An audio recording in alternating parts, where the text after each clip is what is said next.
Where were medieval cathedral schools located? Have you ever wondered where the centers of learning were during the Middle Ages? Let's take a closer look at the locations of medieval cathedral schools, which played a key role in education and philosophy. These schools were primarily found in major cities and towns across Europe, especially where cathedrals were situated. They were essential for training future clergy and literate administrators during this fascinating period in history.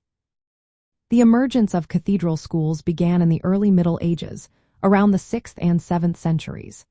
As the Roman municipal education system declined, bishops established these schools to ensure the church had an educated clergy.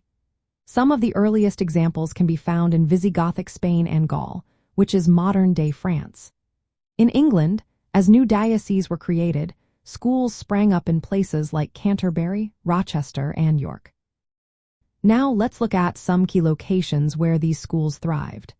In France, cities such as Chartres, Orleans, Paris, Laon, Reims, and Rouen were home to notable cathedral schools. These institutions were vital for training clergy and providing educated administrators for the courts. Moving to Germany, cities like Utrecht, Liege, Cologne, Metz, Speyer, Würzburg, Bamberg, Magdeburg, Hildesheim, and Freising had significant cathedral schools.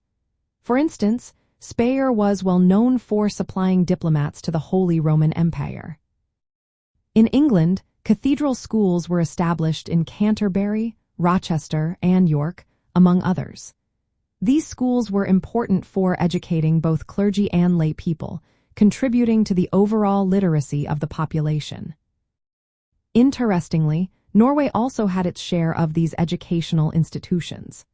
The Cathedral School of Trondheim, founded in the year 1152, is one of the oldest schools in Norway and continues to serve as a secondary school today.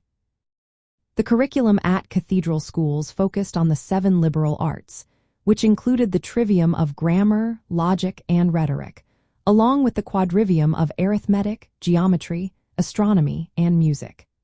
This education prepared students for careers in the church and government, with Latin being the universal language of learning at the time.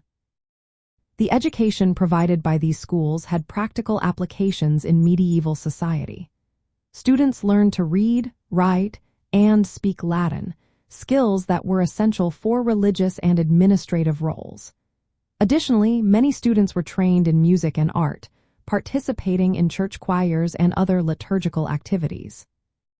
In the realm of medieval philosophy, cathedral schools served as important centers for intellectual and theological discussions. They laid the groundwork for the study of logic, rhetoric, and other philosophical subjects that were central to medieval thought. The influence of these schools can be seen in the rise of universities in Europe, particularly in Paris and Oxford, which became major hubs for philosophical and theological study. So, the next time you think about the roots of education in Europe, remember the vital role that medieval cathedral schools played in shaping the intellectual landscape of the time.